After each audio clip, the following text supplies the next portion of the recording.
Et voilà, dernière vidéo pour parler de Nicole Aubert et son texte. Il n'est pas sûr en effet que de ce combat nous sortions vainqueurs. Ce qui est certain en revanche, c'est que notre culture temporelle est en train de changer radicalement. De même que des métaphores nouvelles sont apparues concernant le temps, de nouvelles modalités de rapport au temps deviennent dominantes. L'urgence, l'instantanéité, l'immédiateté ont envahi nos vies. Elles traduisent au quotidien ce phénomène général de compression du temps et elles s'inscrivent dans un processus global, ce passage du temps long au temps court. Processus commencé depuis déjà longtemps, mais qui a connu ces dernières années une forte accélération et une nette intensification.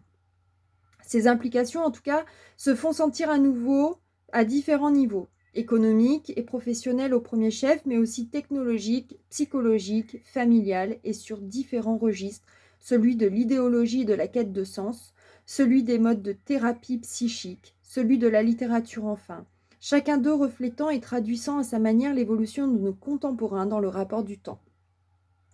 Le soubassement de ce nouveau rapport au temps réside dans l'alliance qui s'est opérée entre la logique du profit immédiat, celle des marchés financiers qui règnent en maître sur l'économie, et l'instantanéité des nouveaux moyens de communication. Cette alliance a donné naissance à un individu en temps réel, fonctionnant selon le rythme même de l'économie et devenu apparemment maître du temps. Mais l'apparence est trompeuse et derrière se cache souvent un individu prisonnier du temps réel et de la logique de marché, incapable de différencier l'urgence de l'important, l'essentiel, de l'accessoire, de l'essentiel. Dans cette économie qui fonctionne à flux tendu, n'est-il pas devenu lui-même un homme à flux tendu, un produit à durée éphémère dont l'entreprise s'efforce de comprimer le plus possible le cycle de conception et la durée de vie. Un produit de consommation dont il faut assurer la rentabilité immédiate et la rotation rapide.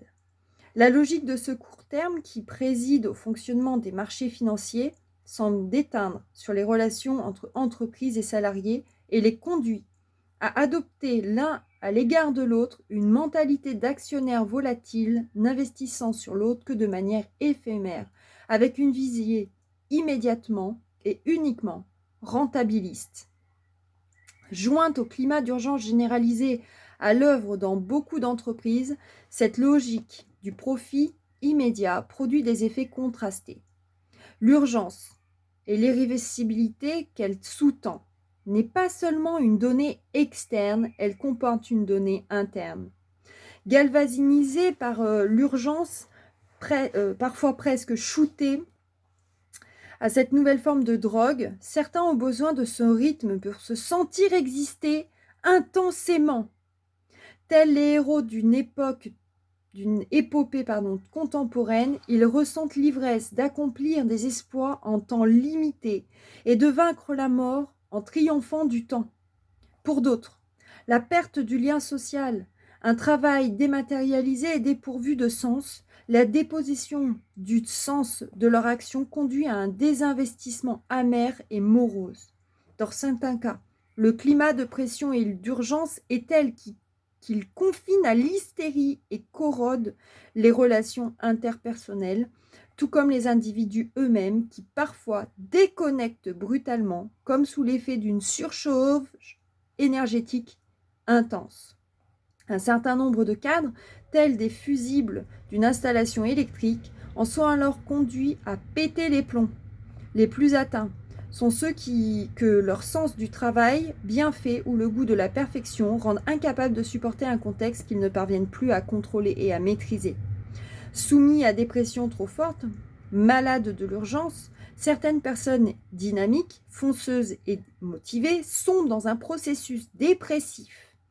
La dépression nerveuse semble alors, sur le plan symbolique, le seul moyen qu'aurait trouvé la nature pour ralentir le temps.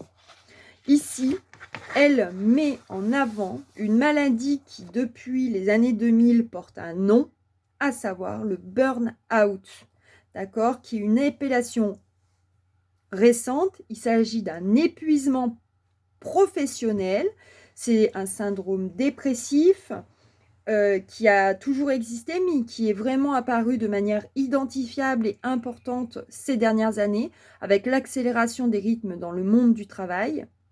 Il se manifeste par l'incapacité de faire quoi que ce soit. La personne atteinte de burn-out ne fonctionne plus. Le salarié qui n'a plus d'espace privé, des moments pour décrocher, est épuisé, d'accord. Donc il y a des conséquences violentes et durables. Il y a une autre étude, hein, d'accord, qui montre que le sommeil des Français est passé en dessous de 7 heures par nuit, avec une perte en 50 ans d'environ 1 heure et demie. Et cette perte